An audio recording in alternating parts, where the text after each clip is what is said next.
மற்றும் திரு மேலக்கம்மை சேர்ந்த வஜ்ரம், திரு சீனு மற்றும் வேலகாபுரம் சேர்ந்த திரு கார்மேகம் அவர்களுக்கும், கதிரவன் அவர்களுக்கும், கலவை ஊராட்சியை சேர்ந்த திரு வேலு அவர்களுக்கும், அயலக அணியின் அவர் பற்றி சொல்லணுங்கிற பலவத்தார் திரு மணி அண்ணன், செந்தில்,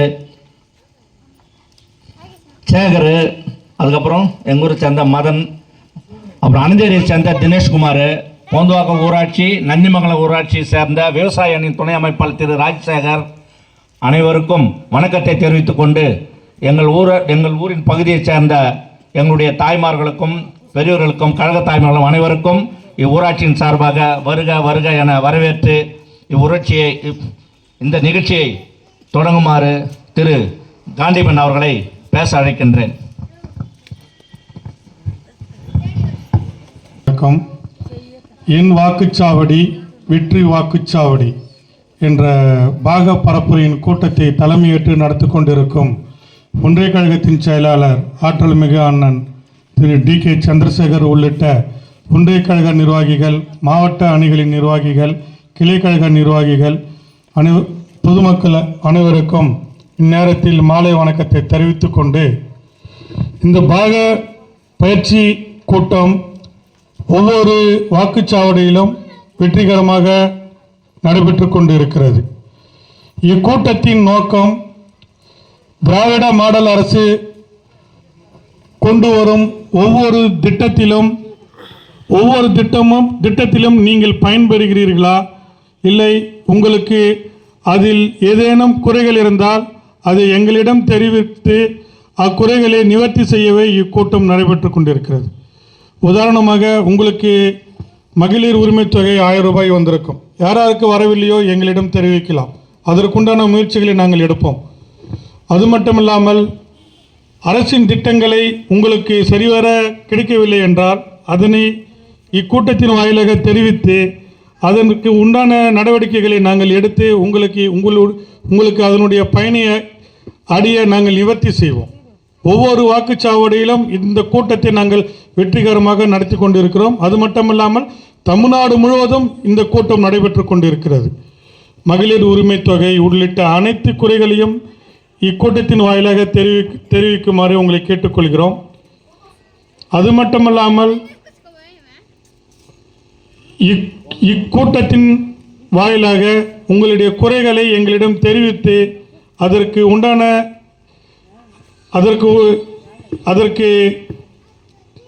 எப்படி சரி செய்ய முடியும் என்பதை எங்கள் ஒன்றிய கழக செயலாளர் அவர்கள் இப்போது தெரிவிப்பார் என்று கூறி, அடுத்ததாக கலை இலக்கிய பகுத்தறிவு பேரவை அமைப்பாளர் அண்ணன் கார்மேகம் அவர்கள் உரையாற்றுவார். அனைவருக்கும் மாலை வணக்கம்.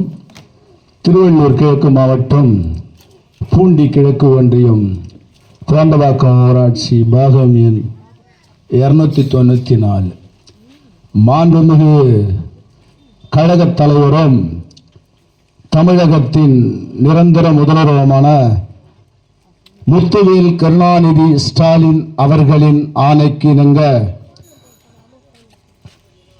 சின்னவர் அவர்களின் ஆணைக்கு இணங்க ஆற்றல் மிகு செயல் வீரர் கழக பொறுப்பாளர் MSK ரமேஷ் ராஜ் அவர்களின் வழிகாட்டுதலின் பேரிலும் கும்மிடிப்பூண்டி சட்டமன்ற உறுப்பினர் அண்ணன் TJ கோவிந்தராஜன் அவர்களின் ஆலோசனைப்படியும் நமது பகுதியிலே என் வாக்குச்சாவடி வெற்றி வாக்குச்சாவடி, தமிழ்நாடு தலைகுனியாது என்று வீர முழக்கத்தோடு தமிழகம் எங்கும் கூட்டம். இதே எல்லா வகையிலும் 4 ரோடு, 8 ரோடு, 6 ரோடு. எந்த காலத்தில் நான் போகும்போது நாக்பூர்லாம் போவேன் ஃப்ளைட்டில், அப்போ பார்ப்பேன் இதெல்லாம் இந்த மாதிரி நம்ம ஊரில் எப்போ வரும், நம்ம எப்போ பார்ப்போன்னு. இப்போ பார்த்தா ஜெகஜோதியாக இருக்குது. எங்கே அது மாதிரியெல்லாம் டெவலப் பண்ணி இன்னைக்கு அங்கெல்லாம் இதை விட பிரமாதமாக இருக்கிற ரோடு இருக்கும். அந்த ரோடு இங்கே வந்துச்சு. அது எப்படி வந்தது? நம்முடைய நிர்வாகத்தினுடைய திறமையினால் வருது. அந்த நிர்வாகத்தின் திறமை மறுபடியும் 10 வருஷம் அவங்கக்கிட்ட கொடுத்தா தான் டெவலப் பண்ண முடியும். மற்றவங்கிட்ட கொடுத்தா அது அப்படியே சீராஞ்சி போயிடும். அதனால் இதெல்லாம் யோசனை பண்ணி வருகின்ற 2026 தேர்தலில் நம்முடைய வாக்குகளை உதயசூரன் சின்னத்திற்கு வாக்களித்து பெருவாரின் வித்தியாச வெற்றி பெறுமாறு கேட்டுக்கொண்டு விடைபெறுகிறேன். நன்றி, வணக்கம். மாவட்டம் பூண்டி கிழக்கு ஒன்றிய திமுக சார்பாக எனது வாக்குச்சாவடி வெற்றி வாக்குச்சாவடி. எனது புதுசாக இருக்குது. இது மாதிரி ஒரு கூட்டமே இதுவரை நடந்ததில்லை. புதுசாக இது மாதிரி எனது வாக்குச்சாவடி வெற்றி வாக்குச்சாவடின்னா என்னென்ன ஆவலோட காத்து நிற்கிற எல்லாருக்கும் என்னுடைய முதலாவதான அன்பான வணக்கத்தை தெரிவித்துக் கொள்கிறேன். இந்த எனது வாக்குச்சாவடி வெற்றி வாக்குச்சாவடி தமிழ்நாடு தலைகுனியாது. இந்த 2 வாசங்கள் எதுக்காகன்னு அது விவரம் நான் இப்போ பேசும்போது சொல்கிறேன். இந்த திட்டங்களை இந்த வாசங்களை நம்ம சென்னையில் மாண்புமிகு முதலமைச்சர் அவர்கள் டிசம்பர் 10ஆம் தேதி தொடங்கி இப்போது ஜனவரி 4 ஆயிற்று. இன்று ஏறக்குறைய 25 நாட்கள் இந்த திட்டத்தை முன்பு தொடங்கி அதிலிருந்து தொடர்ச்சியாக தமிழ்நாட்டில் உள்ள அனைத்து வாக்குச்சாவடிகளிலும் இந்த பரப்புரை கூட்டம், அதாவது மாலை நேரங்களில் இல்லங்களில் உள்ள இல்லத்தரசிகள் புரியும்படியும் அந்த பகுதியில் உள்ள கழக நிர்வாகிகளும் ஏற்பாடு செய்து இது மாதிரி ஒரு பகுதியாக இந்த கூட்டங்களை ஏற்பாடு செய்ய வேண்டும் என்று தலைவர் அவர்கள் ஆணைக்கிணங்க மாண்புமிகு தமிழ்நாடு துணை முதலமைச்சர், மாண்புமிகு மாநில கழக இளைஞரணி செயலாளர், விளையாட்டுத்துறை அமைச்சர் மரியாதைக்குரிய சின்னவர் உதயநிதி ஸ்டாலின் அவர்களின் வழிகாட்டுதலோடு நமது திருவள்ளூர் கிழக்கு மாவட்ட கழகத்தின் பொறுப்பாளர் மரியாதைக்குரிய அண்ணன் வள்ளூர் MSK ரமேஷ் ராஜ் அவர்கள் அறிவுறுத்தலுக்கு இணங்கவும் நமது கும்மிடிப்பூண்டி தொகுதியின் சட்டமன்ற உறுப்பினர் மரியாதைக்குரிய அண்ணன் TJ கோவிந்தராஜன் அவர்களின் ஆலோசனைக்கு இணங்கவும் இந்த கூட்டம் இங்கே போந்தாக்கும் ஊராட்சி பாகம் எண் 294 தர்காஸ்மேடு பகுதியில், அதாவது இந்த பாகம் வாக்குச்சாவடி 4 பகுதிகளுக்கு உள்ளடங்கியது. அதில் ஒரு பகுதியாக இந்த மெயின் ரோடு பகுதியை தேர்ந்தெடுத்து நமது போந்தாக்கம் ஊராட்சி மன்றத்தின் முன்னாள் தலைவரும் ஒன்றிய துணை செயலாளருமான சித்ரா பாபு அவர்கள் ஏற்பாடு செய்துள்ளார்கள்.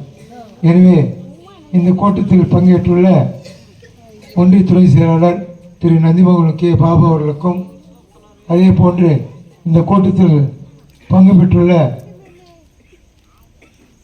கூட்டத்தில் முதலாவதாக வரவேற்புரை நிகழ்த்தியுள்ள சித்ரா பாபு அவர்களுக்கும், அதே போன்று மாவட்ட துணை அமைப்பாளர்கள் திரு தாமோதரன் அவர்களுக்கும் திரு காண்டிபன் அவர்களுக்கும், ஒன்றிய அணிகளின் அமைப்பாளர்கள் திரு வேலு அவர்களுக்கும் திரு ரேணு ஜார்ஜ் அவர்களுக்கும் திரு கார்மேகம் அவர்களுக்கும், இதே போன்று துணை அமைப்பாளர்கள் வஜ்ரம் அவர்களுக்கும் மற்றும் கைரோன் அவர்களுக்கும், நமது இலக்கியணி அமைப்பாளர் ஒன்றிய இலக்கிய அமைப்பாளர் சீனிவாசன் அவர்களுக்கும் மற்றும் இந்நிகழ்ச்சியில் பங்கேற்று பெருமை சேர்த்து வரும் நமது நந்திமங்கலம் ஊராட்சியின் முன்னாள் தலைவர்கள் சகோதரர் ரங்கையா அவர்களுக்கும் முரளி அவர்களுக்கும், அதே போன்று இந்த நிகழ்ச்சியில் பங்கேற்றுள்ள நமது மண்ணின் மைந்தர்கள் கழக முன்னோடிகள் அண்ணன் போந்தாக்கம்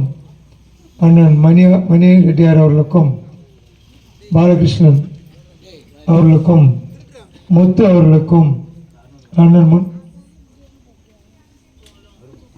முத்து அவர்களுக்கும். உங்கள் அணியில் பேர் சொல்லணுமா? அணியில் பேர் என்னென்ன? அதே போன்று இந்த கூட்டத்தில் முன்னிலை பொறுப்பு வகித்து வரும் நமது போந்தாக்கம் பகுதியை சார்ந்த கிளைக்கழக செயலாளர்கள் நமது வழக்கறிஞர் சேகர் அவர்களையும், அதே போன்று நமது PITC அரசு நமது சகோதரர் மணி அவர்களையும், அதே போன்று செந்தில் அவர்களையும், முன்னாள் மாவட்ட கவுன்சிலர் சுதாகர் அவர்களையும், முன்னாள் ஆசிரியர் ஓய்வு நந்திமங்கலம் பகுதியை சார்ந்த ரவி அவர்களையும், போந்தாக்கம் கிளைக்கழக செயலாளர் முனுசாமி அவர்களையும் மற்றும் ஒன்றிய இளைஞரணி துணை அமைப்பாளர் தினேஷ் அவர்களையும் நமது இந்த பகுதியின் பெரியவர் ஆதியை அவர்களையும் மற்றும் இந்த பகுதியின் கழக நிர்வாகிகள் கிளைக்கழக செயலாளர் நமது பாலன் அவர்களையும் ரமேஷ் அவர்களையும் மற்றும் கிளைக்கழக நிர்வாகிகளையும் மற்றும்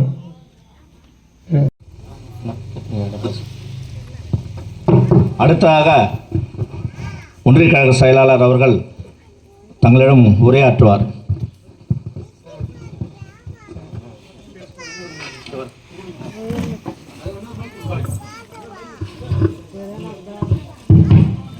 போந்தவாக்கம் ஊராட்சியின் சார்பாக ஒன்றிய கழக துணை செயலாளர் அண்ணன் சித்ரா பாபு அவர்கள், கிளை கழக செயலாளர் அண்ணன் முத்து அவர்கள் ஒன்றிய கழக செயலாளர் அவர்களுக்கு பொன்னாடை அணிவிப்பார்.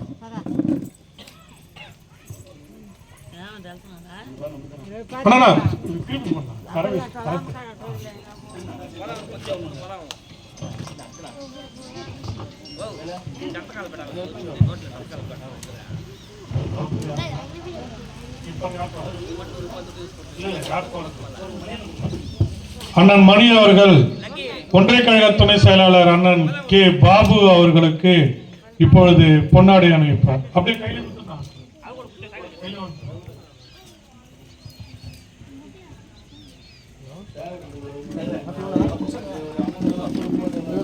வழக்கறிஞர் திரு சேகர் அவர்கள் மாவட்ட துணை அமைப்பாளர் அண்ணன் தாமோதரன் அவர்களுக்கு பொன்னாடை அணிவிப்பார். அண்ணன் திரு ரங்கையா அவர்களுக்கு பொன்னாடை அணிவிக்கப்படுகிறது.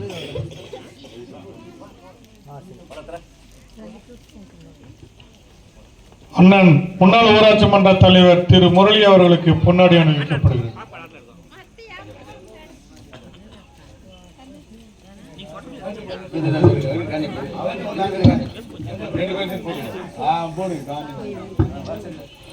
ஒன்றிய பகுத்தறிவு பேரவை அமைப்பாளர் திரு கார்மேகம் அவர்களுக்கு பொன்னாடை அணிவிக்கப்படுகிறது.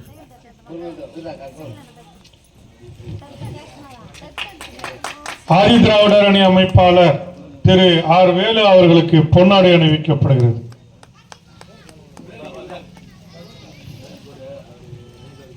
ஒன்றிய துணை அமைப்பாளர் திரு கதிரவன் அவர்களுக்கு பொன்னாடை அணிவிக்கப்படுகிறது.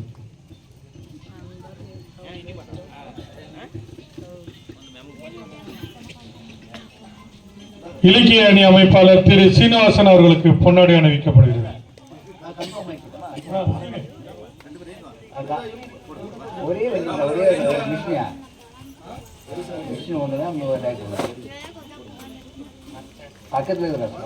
திரு வஜ்ரம் அவர்களுக்கு பொன்னாடை அணிவிக்கப்படுகிறது.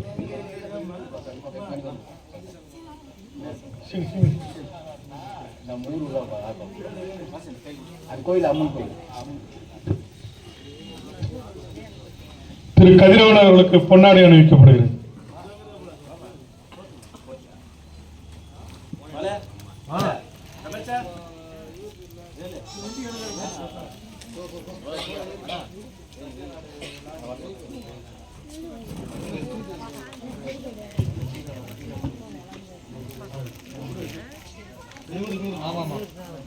திரு தினேஷ் அவர்களுக்கு பொன்னாடை அணிவிக்கப்படுகிறது.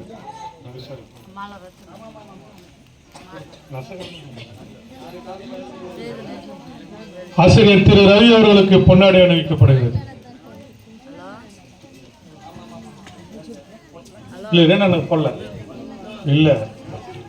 அடுத்ததாக ஒன்றிய சிறுபான்மையின அமைப்பாளர் திரு ரேணுஜாஜா அவர்களுக்கு பொன்னாடை அணிவிக்கப்படுகிறது.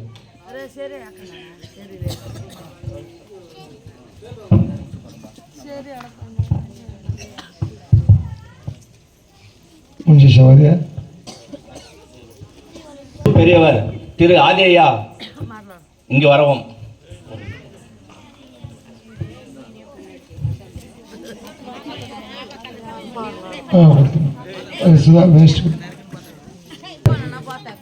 ஆதியா அவர்களுக்கு போந்தாக்கம் ஊராட்சி சார்பாகவும் பூண்டி கிழக்கு ஒன்றிய திமுக சார்பாகவும் அவருக்கு வேஷ்டி அணிவித்து மரியாதை செலுத்தப்படுகிறது.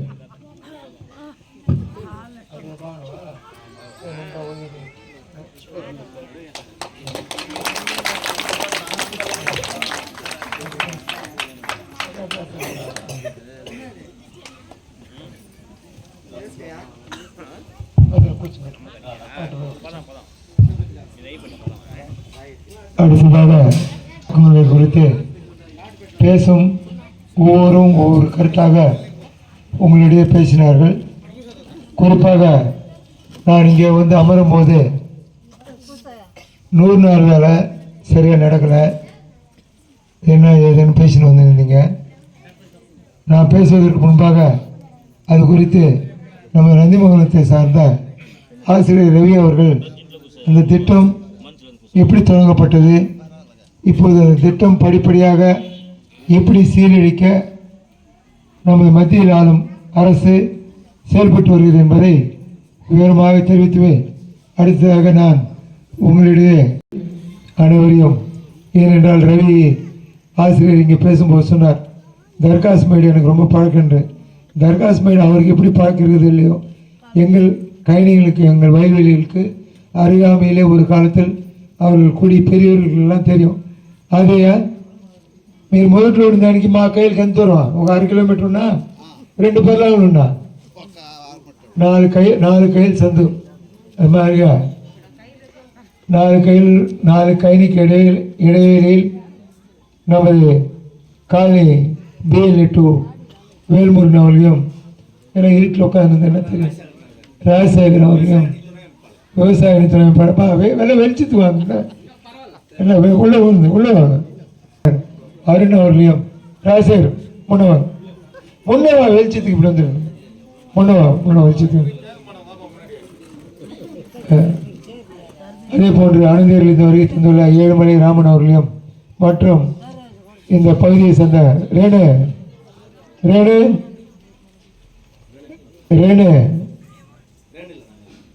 போனாங்க சேகர அவர் தனியாக வாயிலுக்கும் அனைவருக்கும் வணக்கத்தை தெரிவித்துக் கொள்கிறேன்.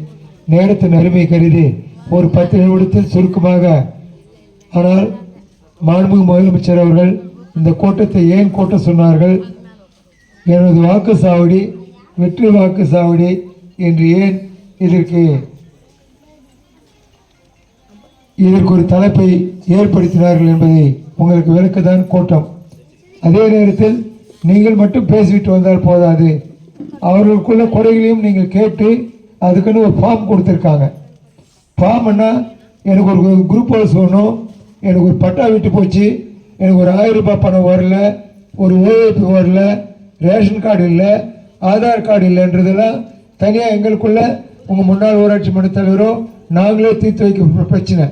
அதே மாதிரி உங்களுக்கு பொது வசதி ஏதாவது தேவைப்படுறது, பொது வசதி யாருக்குள்ள எல்லாருக்குமே இது ஒரு காலத்தில் தர்காஸ் மேடுன்றது ரவி சார் சொன்ன மாதிரி இது ஒரு வழி சாலை, இது 2 வழி சாலை யார் ஆக்குதுன்றது உங்களுக்கு தெரியறதுக்கு வாய்ப்பு இல்லை. அநேகமாக கிருஷ்ணசாமி அண்ணன் முன்னாள் நாடாளுமன்ற உறுப்பினர் அடிக்கடி சீர்ந்தேரில் பொதுக்கூட்டத்துக்கு வரும்போது எது சொல்லுவாரோ பேசுவாரோ தெரியாது. உங்கள் ஒன்றிய செயலாளர் எனக்கு நிறைய நிர்பந்தம் கொடுத்து திருநெல்லூரிலிருந்து பெரியபாளையத்தை செல்லும் சாலையை அந்த நிதியை மாற்றி ஊத்துக்கோட்டையிலிருந்து திருநெல்லூர் செல்லும் சாலை அடிக்கடி விபத்துகள் ஏற்படுகிறது, இது 2 வழி சாலையாக ஆக்கி தர வேண்டும் என்று கோரிக்கை வைத்தார்கள். அவர் கோரிக்கைக்கு ஏற்ப இந்த சாலை 2004 டெல்லிக்கு நான் சென்று அன்றைக்கு இருந்த மாநில தேசிய நெடுஞ்சாலைத்துறை அமைச்சர் மாண்புமிகு அண்ணன் நாடாளுமன்ற குழு தலைவர் அண்ணன் TR பாலு அவர்களின் அந்த கோரிக்கை வைத்து ஏற்கனவே உத்தரவு வழங்கிய திருநெல்லூர் பெரியபாளையம் சாலையை ரத்து செய்து அந்த சாலையை மேம்பாடு செய்திருந்த அந்த ஆணையை ரத்து செய்து ஊத்துக்கோட்டை திருவள்ளூர் சாலையை அகலப்படுத்த தர அன்றைக்கு நாடாளுமன்ற உறுப்பினர் அண்ணன் கிருஷ்ணசாமி இன்றைக்கு போதுமல்லி சட்டமன்ற உறுப்பினராக இருக்கிறார். அவருக்கு நமது பகுதியின் சார்பாகவும் பூண்டி கிழக்கு ஒன்றியத்தின் சார்பாகவும் நன்றியை தெரிவித்துக் கொள்கிறேன். ஏனென்றால் அவர் இப்போ நினைவூட்டினார்கள், எப்போதெல்லாம் திமுக ஆட்சி நடைபெறுகிறதோ அப்போதுதான் அனைத்து வளர்ச்சி பணிகள் நடைபெறும். அதே போன்று 1 வருடத்துக்கு முன்பாக, ஏறக்குறைய 1.5 வருடத்துக்கு முன்பாக நாடாளுமன்ற தேர்தல் நடைபெற்றது. நீங்கள்லாம் காங்கிரஸுக்கு கை சின்னத்துக்கு ஓட்டு போட்டீங்க. ஏன் ஆணித்தரமா சொல்றேன்னா, தமிழ்நாட்டிலேயே இந்தியாவிலேயே 2வது இடத்துல ஜெயிச்சாங்க யாரு? நம்ம நாடாளுமன்ற உறுப்பினர் திரு சசிகாந்த் செந்தில் ஐஏஎஸ் ஆபீசர் அவர்கள். அதே போன்று தமிழ்நாட்டிலே முதலாவது இடத்தில் அதிகமான வாக்குகள் யாரு கூட 5.25 லட்சம் வாக்குகள். நம்ம அவர் ஓட்டு போடாதவங்க எல்லாம் மிஞ்சி போன ஒரு 5 பேர் இருக்கலாம், 2 பேர் இருக்கலாம், 4 பேர் இருக்கலாம். கூடியிருக்கிற 50 பேரில் ஒரு 45 பேருக்கு மேலே வந்து அவரு தான் ஓட்டு போட்டிருப்பீங்க. அந்த நம்பிக்கைகள் எல்லாருக்கும் சொல்கிறேன். அவர் நாடாளுமன்ற உறுப்பினராக ஜெயிச்சு அந்த நாடாளுமன்ற தேர்தல் அறிக்கை தயாரிக்கும் போது இந்த சாலையை அகலப்படுத்தி தருமாறு கேட்டுக்கொள்வேன். அன்றைக்கு ஊதுவோட்டில் வந்து நம்ம ஸ்டாம்ப் பத்திரம் எழுதுவார் ரமேஷ், அவர் பொண்டாட்டி, அவங்க பையன் 3 பேர் பைக்கில் போகிறாங்க. கச்சூர்மேட்டில் ஒரு பஸ் விபத்து ஏற்படுது. பஸ்ஸுக்கு 2 பேர் அவங்க பொண்டாட்டி பையன் ஊந்துடுறாங்க. ஸ்பாட்டில் 2 பேர் இறந்துடுறாங்க. அவர் மட்டும் தப்பிச்சிடுறாரு. அவர் இந்த பக்கம் வர்றாரு, அவங்க 2 பேர் அந்த பக்கம் வர்றாங்க. இது தொடர்ச்சியாக ஒவ்வொரு வாரம் விபத்து ஏற்படும் நேரத்தில் தான் நமது அண்ணன் கிருஷ்ணசாமி அவர்கள் தெரிவித்து இந்த சாலை ஒரு வழி சாலையாக உள்ளது.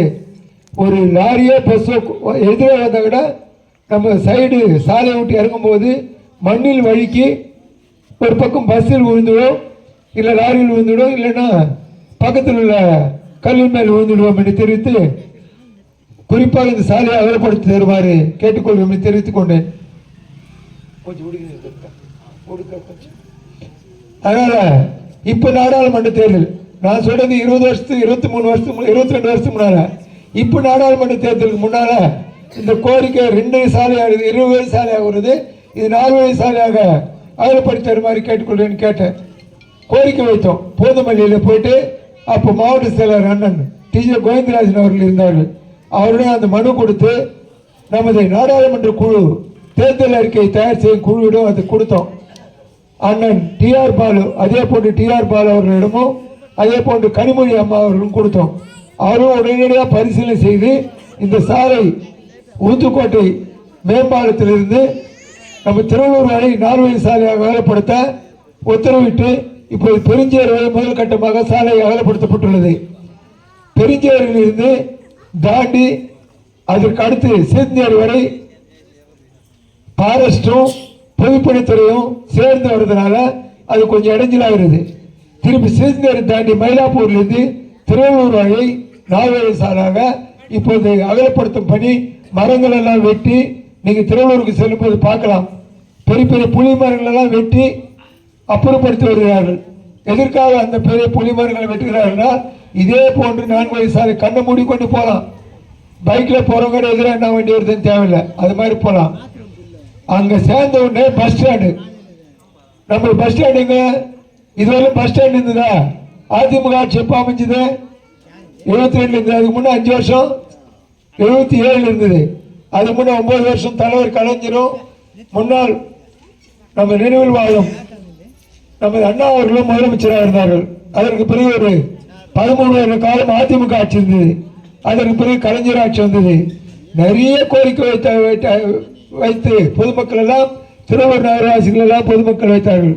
ஆனால் இன்றைக்கு முதல்வராக பொறுப்பேற்றுள்ள அண்ணன் முத்துவேல் கருணாநிதி ஸ்டாலின் அவர்கள் திருவள்ளூரில் ஒரு புதிய பேருந்து நிலையத்தை பல வசதிகளுடன் கூடிய அடுக்குமாடி பேருந்து நிலையத்தை இன்றைக்கு அமைத்து வருகிறார்கள்.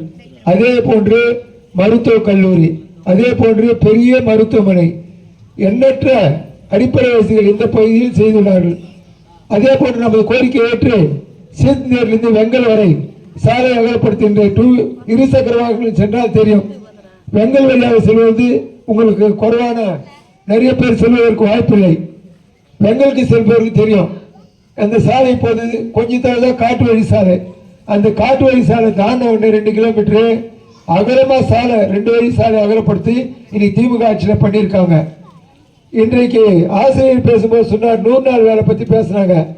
100 நாள் வேலை 125 நாள் ஆக்குறேன்னு பிஜேபிக்காரங்க மொட்டையாக சொல்கிறாங்க. 125 நாள் எப்படி ஆக்குவாங்க? அதில் என்னென்ன கண்டிஷன் போட்டிருக்காங்க? சேந்தேரில் ஒரு ஆர்ப்பாட்டம் பண்ணோம். என்னடா இவங்க திமுக காரங்களுக்கு என்ன பைத்தியமா? இவங்க 100 நாள் தான் வேலை கொடுத்துட்டு இருந்தாங்க, 125 நாள் கொடுக்குறதுங்களுக்கு பொறாமையா? இவங்க எது கேட்டாலும் ஆர்ப்பாட்டம் நடத்துகிறாங்கன்னு கேட்டுக்கலாம். ஆனால் 60 நாள் மத்திய அரசு, 60 நாள் சென்ட்ரல் கவர்மெண்ட், 40% 60% மத்திய அரசாங்கம், 40% மாநில அரசாங்கம். அது என்ன கண்டிஷன் வச்சுருக்காங்க, வளர்ந்த மாநிலம்லாம் நாங்கள் நிதி ஒதுக்க மாட்டோம், அந்த 60% நாங்கள் ஒதுக்க மாட்டோம். ஏன் ஒதுக்க மாட்டோம்னா, இன்னைக்கு இந்தியாவிலவே முதல் மாநிலமாக தமிழ்நாடு தான் முதல் மாநிலமாக உள்ளது. இது திமுகவில் வந்து பேசுகிற தலைவர்களோ இல்லை எம்எல்ஏவோ மினிஸ்டரோ எம்பிங்களோ பேசல, டெல்லியில் ஆளுகின்ற மத்தியில் ஆளுகின்ற நமது மாண்புமிகு பிரதமர் மோடி அவர்கள் தலைமையில் உள்ள அரசு அதிகாரிகள் ஆய்வு செஞ்சு இந்தியாவில் உள்ள 27 மாநிலங்கள் 7 யூனியன் பிரதேசங்களில் தமிழ்நாடு தான் ஒரு முன்னணி மாநிலமாக அனைத்து துறைகளிலும் வளர்ச்சி பெற்று சிறப்பாக விளங்குகிறது என்று நரேந்திர மோடி மாண்புமிகு பாரத பிரதமர் நரேந்திர மோடி தலைமையில் உள்ள அரசு தமிழ்நாடு அரசுக்கு ஒரு நற்சான்றிதழ் வழங்கியுள்ளது. அந்த நற்சான்றிதழ் எதற்காக வழங்கப்பட்டுள்ளது? தலைவர் முதலமைச்சர் அவர்களின் 4.5 ஆண்டு சாதனைகள், கடுமையான உழைப்பு, ஒவ்வொரு துறையாக எனக்கு தெரியும். 1000 ரூபாய் இதில் வருது, மகளிர் மேம்பாடு, சமூக நலத்துறை, அதே மாதிரி ஓய்வு இதில் வருது, ஒவ்வொருக்கும் ஒரு துறை. நீ சுகாதாரத்துறையை எடுத்துக்கலாம், போக்குவரத்துறை எடுத்துக்கலாம், பொதுப்பணித்துறை எடுத்துக்கலாம், கல்வித்துறை எடுத்துக்கலாம், எந்த துறை எடுத்துக்கலானோ தமிழ்நாடு தான். நீங்கள் மெட்ராஸில் போய் பார்த்துருப்பீங்க, திருவள்ளூரில் போய் பார்த்துருப்பீங்க. போதுமல்லி ஒரு 50 பஸ் விட்டார் துணை முதலமைச்சர், 50 பஸ் துவக்கி வச்சாரு. அந்த பஸ்ஸுங்களை நேற்று தான் பார்த்தேன், வெளிநாட்டில் இருக்கிற மாதிரி இருக்குது அந்த பஸ்ஸுங்கள்லாம். நீங்களும் பார்ப்பீங்க, மெட்ராஸ் போனால், ரெட் ஹில்ஸ் போனால், திருவள்ளூர் போனால் அந்த பஸ் எப்படி இருக்குதுன்னா, ஒரு பஸ் 50 லட்சத்துக்கு மேலே ஏசி பஸ்ஸு.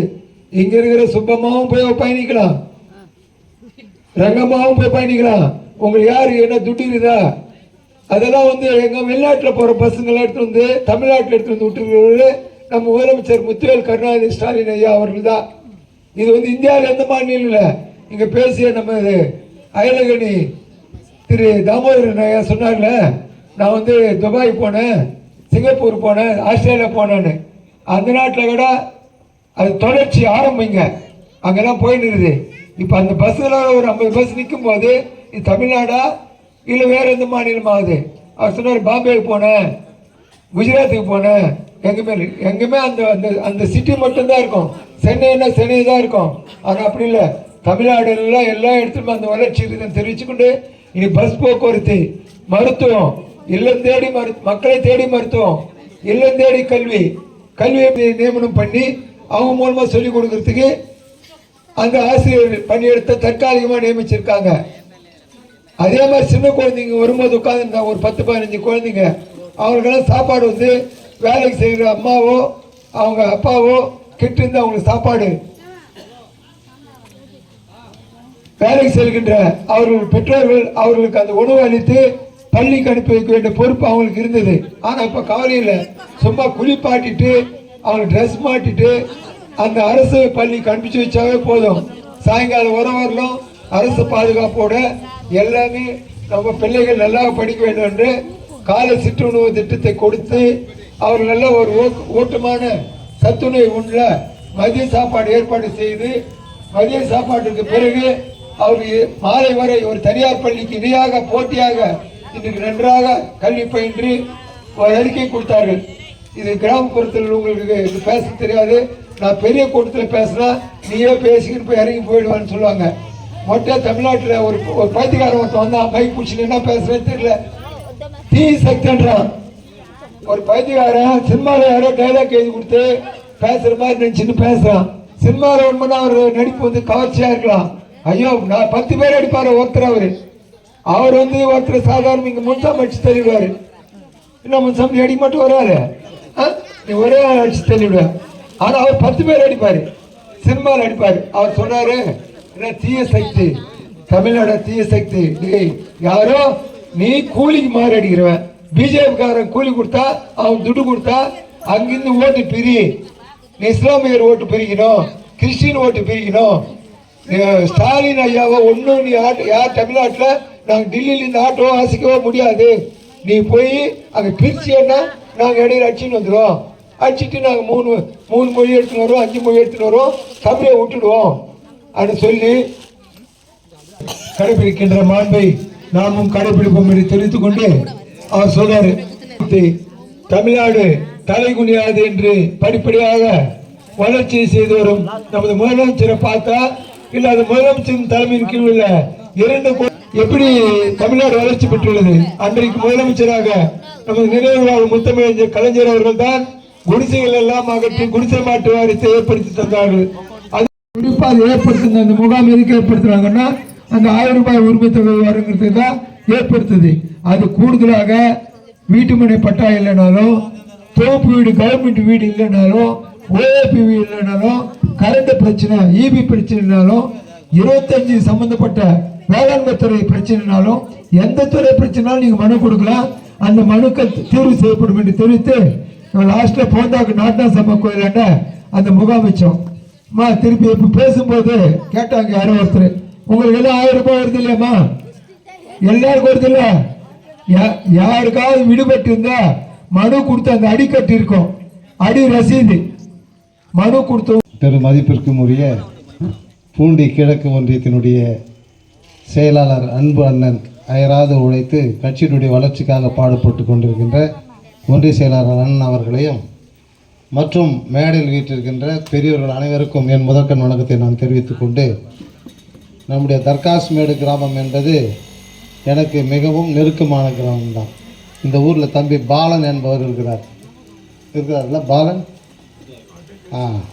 கிளை செயலாளர் தம்பியெல்லாம் எனக்கு சின்ன வயசுல தெரியும். இந்த பக்கத்து ஊர் தான் நந்திமங்கலம் தான். இந்த வழி தான் படிக்கும் போதெல்லாம் இப்படி தான் போவோம். இந்த இடம் பெரிய மாந்தோப்பு இல்லைங்களா? பெரிய மாந்தோப்பில் இருந்து தான் நீங்கள் அங்கேருந்து இங்கே வந்து சேர்ந்துருக்கிறீங்க. உங்களை எல்லாருமே எனக்கு தெரியும் பொதுவாக. இப்போ நம்முடைய தமிழ்நாட்டில் ஆளுகின்ற கலைஞரினுடைய மறு உருவம் அவருடைய புதல்வர் திரு முத்துவேல் கருணாநிதி ஸ்டாலின் அவர்கள் ஒரு சமத்துவ ஆட்சியை நடத்தி கொண்டு வருகிறார் தமிழகத்தில். சமத்துவம் என்றால் என்னன்னா, எல்லாருக்கும் எல்லாம் கிடைக்கணும். இதில் தாழ்த்தப்பட்டவர்கள் உயர்ந்தவர்கள் என்ற பாகுபாடெல்லாம் இல்லை. தாழ்த்தப்பட்ட மக்களுக்கு என்ன கிடைக்க வேண்டுமோ அதையும் சட்டமாக்கி நடைமுறைப்படுத்தி கொண்டு வருபவர் நம்முடைய முத்துவேல் கருணாநிதி ஸ்டாலின் முதல்வர் அவர்கள். நம்முடைய நாட்டில் வட இந்தியாவில் அம்பேத்கர் வாழ்ந்த போது தென்னிந்தியாவில் பெரியார் வாழ்ந்தார். இந்த பெரியார் அவர்கள் ஒரு முறை மும்பைக்கு செல்கிறார் அம்பேத்கரை சந்திக்க. அம்பேத்கருக்கு தமிழ் தெரியாது, பெரியாருக்கு இந்தி தெரியாது அல்லது ஆங்கிலமும் தெரியாது. அப்போ அந்த இருவருக்கும் மொழிபெயர்ப்பாளராக சென்றவர் யார் என்று சொன்னால் பேரறிஞர் அண்ணா அவர்கள். இருவருக்கும் மொழிபெயர்ப்பாளர். அவர் சொல்வதை கருத்தை இவர்கிட்ட சொல்லி, இவர் சொல்லுகிற கருத்தை அவர்கிட்ட சொன்னாங்க. எதை பற்றி பேசினார்கள் என்று சொன்னால், இந்த நாட்டில் உள்ள சனாதன சக்திகளை ஒழிக்க வேண்டும், வருணாசிரம் அடிப்படையில் சாதிகள் இருப்பதை ஒழிக்க வேண்டும். வருணாசிரம் அடிப்படையில் சாதிகள் என்பது உங்களுக்கு தெரியும் நினைக்கிறேன். படைத்தல் தொழிலை செய்கின்ற பிரம்மன், பிரம்மா விஷ்ணு சிவன் இல்லையா, 3 தெய்வங்கள் இல்லையா? அதில் பிரம்மன் தான் படைத்தல் தொழிலை செய்கின்றார். இந்த உலகில் உள்ள அனைத்து உயிர்களையும் படைப்பவர் பிரம்மன். அந்த பிரம்மனுடைய தலையில் பிறந்தவன் பிராமணன், தோலில் பிறந்தவன் சத்திரியன், தொடையில் பிறந்தவன் சத்திரியன் வைசியன், பாதத்தில் பிறந்தவன் சூத்திரன் என்று சொல்லி ஒரு தாழ்த்தப்பட்ட மக்களை பிரம்மனுடைய எந்த அங்கத்திலும் பிறக்காதவர்கள் என்று சொல்லி ஒதுக்கி வைத்திருந்தார்கள். இதெல்லாம் 19ஆம் நூற்றாண்டில் நடந்த கதைங்க. ஆனால் இன்றைக்கு நாம் அனைவரும் சரிசமமாக இந்த பூமியில் நாம் இருக்கிறோம். அனைவருக்கும் கல்வி இருக்கிறது, அனைவருக்கும் பேச்சுரிமை இருக்கிறது, அனைவருக்கும் எழுத்துரிமை இருக்கிறது. இதெல்லாம் கொடுத்தது யார் என்று சொன்னால் நம்முடைய முத்தமிழறிஞர் டாக்டர் கலைஞர் அவர்கள் முதல்வரான பிறகு இப்படியெல்லாம் இந்த சமுதாயத்தினுடைய ஏற்றத்தாழ்வுகளை ஒழிப்பதற்காக பாடுபட்டார். இந்த திராவிட முன்னேற்ற கழக ஆட்சியில் நேற்று ஒரு திட்டத்தை முதல்வர் மு.க. ஸ்டாலின் அவர்கள் அறிவித்தார். அதாவது அரசு ஊழியர்கள் ஆசிரியர்களுடைய ஓட்டெல்லாம் இந்த முறை திமுகவுக்கு இல்லை, அவர்களெல்லாம் மாறி விடுவார்கள் என்று சொல்லி ஒரு இந்த நம்முடைய மீடியாக்களில் பரப்பின்னு வந்தாங்க. எதற்காக என்று சொன்னால், அரசு ஊழியர்களுக்கு 2003ஆம் ஆண்டுக்கு பிறகு பணியில் சேர்ந்தவர்களுக்கு ஓய்வு, அதாவது பென்ஷன் கிடையாதுங்க. பணி ஓய்வுக்கு பிறகு அவர்களுக்கு பணப்பலன் கிடையாது. அவர்கள் எந்த பணத்தை கட்டின்னு வந்தாங்களோ அவங்களுடைய சம்பளத்தை அந்த பணத்தை ஒரு லம்சம் அமௌண்ட்டை கொடுத்து அனுப்பிச்சிடுவாங்க. ஆனால் 23 ஆண்டு கால அரசு ஊழியர் ஆசிரியர் போராட்டத்தை நேற்று நிறைவேற்றியவர் நம்முடைய முத்துவேல் கருணாநிதி ஸ்டாலின் முதல்வர் அவர்கள். அனைவருக்கும் என்ன பென்ஷன் தொகை கொடுக்கப்பட வேண்டும், ஓய்வூதியம் கிடைக்கும் என்று சொல்லி நேற்று ஒரு அறிவிப்பை வெளியிட்டு அனைத்து கிட்டத்தட்ட 14 லட்சம் அரசு ஊழியருடைய குடும்பங்களில் அவர் மகிழ்ச்சியை கொடுத்திருக்கிறார். அப்படிப்பட்டவர் தான் மீண்டும் நம்முடைய தமிழ்நாட்டுக்கு ஆட்சிக்கு வர வேண்டும். நேற்றைய லயோலா கல்லூரியினுடைய பழைய மாணவர்கள் எடுத்த கருத்து கணிப்பில் முதல்வர் மு.க. ஸ்டாலின் மீண்டும் முதல்வராகிறார் தமிழ்நாட்டுக்கு என்று சொல்லி ஒரு தகவலை நேற்றெல்லாம் வந்து சொல்லியிருக்கிறாங்க. அதனால் நாம் இங்கே பாருங்கள், தமிழ்நாடு தலை குனியாது. நம்முடைய பாகமேடு 290 எல்லாருக்கும் ஓட்டு வந்துருச்சிங்களா? ஓட்டர் லிஸ்ட் பார்த்தீங்களா? இன்றைக்கி கேம்ப் வச்சுருப்பாங்க. நீங்கள் செய்யலைன்னு கூட அதை பாபு செஞ்சுடுவார். உங்களுடைய முன்னாள் ஊராட்சி மன்ற தலைவர் பாபு வந்து உங்கள் அனைவரையும் வாக்காளர் பட்டியல் சேர்த்துருவார். ஒரு வாக்கு கூட சிந்தாமல் நாம் எதுக்கு போடணுன்னா திராவிட முன்னேற்ற கழக ஆட்சிக்கு தான் போடணும். ஏன்னு சொன்னால் நீங்கள் செய்து கொண்டு வந்த இந்த 100 நாள் வேலை திட்டம், மகாத்மா காந்தி தேசிய ஊரக வேலை உறுதி திட்டம், அது நமக்கு வந்து அதை வந்து செக்யூரிட்டியாக கொடுத்துருந்தாங்க. அந்த வேலையை அது மன்மோகன் சிங் காலத்தில் உருவாக்கப்பட்ட வேலை. நம்முடைய மக்கள் அனைவரும் இந்த 100 நாள் வேலை திட்டத்தில் கூட போகிறவங்களுக்கு 100 நாள் சமமாக வேலை கிடையாது. வருஷத்தில் ஒரு நிதியாண்டில் மார்ச் டு மார்ச் ஒரு 50 நாளைக்கு தான் வேலை கிடைக்கும். ஆனால் இந்த வேலையை கூட கிடைக்காமல் இப்போ மத்திய அரசு இருக்கிற மோடி ஆட்சி, மோடியும் அமித்ஷாவும் சேர்ந்து எப்படியெல்லாம் தமிழ்நாட்டை சீர்குலைக்க வேண்டும் என்று சொல்லி இந்த 100 நாள் வேலை திட்டத்தை மாற்றிட்டானுங்க. மகாத்மா காந்தி என்ற பெயரை எடுத்துட்டாங்க. மகாத்மா காந்திக்கும் ஆர்எஸ்எஸ் இயக்கத்துக்கும் ஆகாது, அல்லது பாரதிய ஜனதாவுக்கும் ஆகாது. மகாத்மா காந்தி சுட்டவன் யார் தெரியுங்களா? உங்களை யாருக்காவது? கோட்ஸே என்ற ஆர்எஸ்காரன் தான் மகாத்மா காந்தியை சுட்டவன். ஆனால் மகாத்மா காந்தி சாகும்போது கூட என்ன சொன்னார்? ஹரே ராம் என்று சொல்லி தன்னுடைய அந்த மார்பை பிடித்து கொண்டு அவர் சாய்ந்து விட்டார். அப்படிப்பட்ட ஆர்எஸ்எஸ் இயக்கம் படிப்படியாக வளர்ந்து இன்று நம்முடைய இந்தியாவில் ஏறத்தாழ 21 மாநிலங்கள் ஆட்சி செய்து வராங்க. ஆனால் அவர்கள் தலைகீழாக நின்றாலும் கூட, அவர்கள் எத்தனை படைகளை கொண்டாந்தாலும் கூட, எத்தனை மத்திய அமைச்சர்கள் தமிழ்நாட்டுக்கு வந்தாலும் கூட அசைக்க முடியாத ஒரே சக்தி யார்? நம்முடைய திராவிட முன்னேற்ற கழகம் தான். அதனால் அவன் என்ன செய்கிறானுங்க, எந்த மாநிலத்தில் போனாலும் ஒரு கட்சியோட, அந்த மாநில கட்சியோட கூட்டணியில் சேருவானுங்க. அந்த கூட்டணியோடு சேர்ந்து அந்த கூட்டணி கட்சி தலைவர் பெரும்பான்மையாக பெறுகின்ற அந்த எம்எல்ஏக்களெல்லாம் விலைக்கு வாங்கி அவன் மீண்டும் ஆட்சிக்கு வந்துடுவான். அந்த கதை தமிழ்நாட்டில் நடக்காது. மீண்டும் 2026 நம்முடைய முத்துவேல் கருணாநிதி ஸ்டாலின் தான் முதல்வராக வருவார். அதுக்கு நீங்களெல்லாம் என்ன செய்யணும்? அனைவரும் எந்த சின்னத்துக்கு ஓட்டு போடணும்?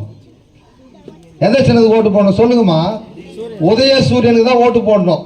மற்ற கட்சிகள்லாம் போட்டுறாது. ஏன்னா மற்ற கட்சியெல்லாம் தோத்துடும். நம்முடைய திராவிட முன்னேற்ற கழக ஆட்சி தான் வெற்றி பெறும். அதனால் நீங்கள் தோல்விக்கு ஒத்துழைப்பு கொடுப்பீங்களா, வெற்றி பெறுவதற்கு உங்களுடைய மனம் முயற்சிக்குமா என்று சொன்னால் மனித மனம் வெற்றியை நோக்கி தான் முயற்சிக்கும். இப்போது இன்னொன்று அந்த கதை சொல்கிற பாருங்க. அந்த 100 நாள் வேலை திட்டத்தை என்ன பேர் மாற்றிட்டாங்கன்னு சொன்னால் மகாத்மா காந்தி பேர் எடுத்துட்டானுங்க. விக்ஷித் பாரத் ஜி ராம்ஜின்னு பேர் வச்சுக்கிறாங்க. விக்ஷித் பாரத் ஜி ராம்ஜின்னு பேரை வச்சு மக்களுடைய ஆசையை தூண்டுவதற்காக 120 நாள் வேலை தரேன்றான். மகாத்மா காந்தி வேலையே வந்து 100 நாள் கிடைக்கிறது இல்லை நமக்கு. நீ 120 நாள் எப்படி வேலை கொடுப்ப? அதில் நிதிநிலையில் தமிழ்நாட்டுக்கு கிடைக்க வேண்டிய, அதாவது தமிழ்நாட்டுடைய நிதிநிலையை சீர்குலைக்க வேண்டும் என்பதற்காக இந்தியா ஃபுல்லாக மொத்த ஸ்டேட்டுக்கு ஒரு சட்டம் போடுறான். 60% மத்திய அரசு கொடுப்போம், 40% மாநில அரசு கொடுக்கணும். இப்போ மாநில அரசு நிறைய திட்டங்களை, நலத்திட்டங்களை மக்களுக்கு செய்து கொண்டு வருகிறது. இப்போ நீங்கள்லாம் பேருந்தில் இலவசமாக போகிறீங்களாம்மா? விடியல் பயணம் போகிறீங்கல்ல, திருவள்ளூருக்கு போகணும்னு சொன்னால் பஸ் கொடுத்தப்போ பஸ்ஸில் ஏறி போகிறீங்க இல்லை? 14B வருது, நம்ம இடத்துல ஸ்டாப்பிங் இருக்குது, அதில் ஏறி போகிறீங்க இல்லையா? அப்போது நமக்கு திருவள்ளூர் போயிட்டு வர 25 50 ரூபாய் மிச்சமாகுது. நமக்கு விடுங்க, சென்னையில் எல்லாருமே பெரிய பெரிய வியாபாரத்துக்கு போகிறவங்க கூட அந்த விடியல் பயண திட்டம் தான் போகிறாங்க. ஆக அப்படி ஒரு மகளிருக்கான திட்டமாக அந்த அதில் ஆம்பளை யாருன்னா டிக்கெட் வாங்கணுமா வாங்கக்கூடாதா? ஆம்பளை யாருன்னா டிக்கெட் வாங்கணும், பெண்கள் யாருன்னா டிக்கெட் கிடையாது. அப்போ உங்களுக்கான திட்டம் என்ன? பெண்களுக்கு இலவச விடியல் பயணம். எங்கே வேணால் போய்க்கலாம். நீங்கள் ஒரு அம்மா சொல்கிறாங்க, திருச்சியிலேருந்து எப்படி வந்தேன் சென்னைக்குன்னு சொல்லி. திருச்சியிலிருந்து அவங்க எல்லாமே இலவச பேருந்துலேயே வந்து சேர்ந்துருக்குறாங்க. அதனால் நீங்கள் கூட சென்னைக்கு போனோன்னா ஊத்துக்கோட்லேருந்து இலவச பேருந்து இருக்குது, போகலாம். அப்படிப்பட்ட ஒரு திட்டத்தை மகளிருக்காக கொண்டு வந்தவர் நம்முடைய மு.க. ஸ்டாலின் அவர்கள். அடுத்ததாக மகளிர் உரிமை தொகை கிடைக்காதவங்க யாராவது இருக்கீங்களா? மாதம் 1000 ரூபாய். இடையில இடைத்தரகர்கள் யாரும் கிடையாது, நேரடியாக உங்கள் அக்கௌண்ட்டுக்கு வந்து விழும். 100 நாள் வேலை திட்டத்தில் வருகிற பணமும் உங்களுக்கு நேரடியாக உங்களுடைய அக்கௌண்ட்டுக்கு வந்து வரும். இப்படி எல்லா திட்டங்களையும் பெண்களையே சுற்றி அந்த நலத்திட்டங்கள் நம்முடைய முதல்வர் அவர்களால் நிர்மாணிக்கப்படுகிறது. அதனால் நீங்கள் அனைவரும் என்ன செய்யணும், முத்துவேல் கருணாநிதி ஸ்டாலின் அவர்களை ஆதரிக்க வேண்டும். இன்னும் இங்கே பாட்டு போட்டுருவாங்களா விஜய்க்கு? அதனால் டெல்லியில் இருக்கிற பிஜேபியாக இருந்தாலும் கில்லியான விஜய் வந்தாலும் தமிழகத்தில் திமுக ஆட்சியை அகற்றவே முடியாது. மீண்டும் திமுக ஆட்சி, மீண்டும் திமுக ஆட்சி என்று கூறிக்கொண்டு நீங்கள் அனைவரும் உதயசூரியனுக்கு வாக்களித்து பெருவாரியான வெற்றி நம்முடைய கும்மிடிப்பூண்டி தொகுதி சட்டமன்ற உறுப்பினரை வெற்றி பெற செய்ய வேண்டும்.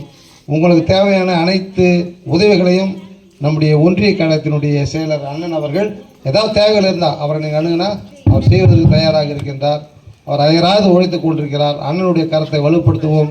அவர் மூலமாக வருகின்ற சட்டமன்ற தொகுதியினுடைய உறுப்பினரை வெற்றியடைய செய்வோம் என்று கூறிக்கொண்டு வாய்ப்புக்கு நன்றி பாராட்டி விடைபெறுகிறேன். நன்றி, வணக்கம். பேசிய திரு ரவிசார் அவர்களுக்கு நன்றியை தெரிவித்துக் கொண்டு அடுத்ததாக திரு ஒன்றிய கழக செயலாளர் விரிவாக பேசுவார்.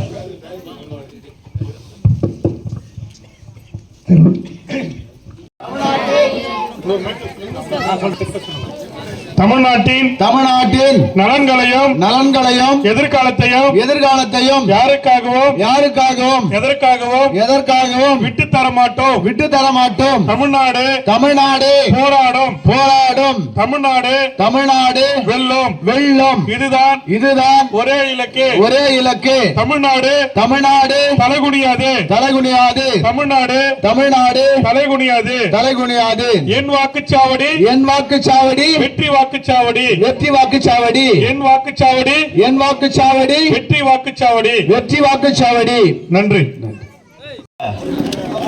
ஒன்றிய செயலாளர் அவர்களுக்கும் ஒன்றிய நிர்வாகி அவர்களுக்கும் எங்களுடன் பயணிக்கும் எங்கள் ஊர் கிராமத்தைச் சேர்ந்த அனைவருக்கும் மற்றும் கிராம தாய்மார்களுக்கும் பெரியோர்களுக்கும் நன்றி கலந்த வணக்கத்தை தெரிவித்துக் கொண்டேன். நன்றி.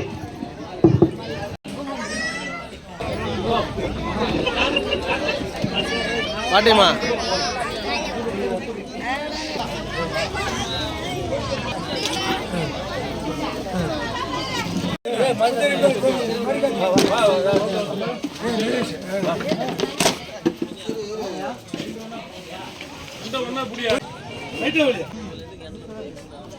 ஓகே. கொடி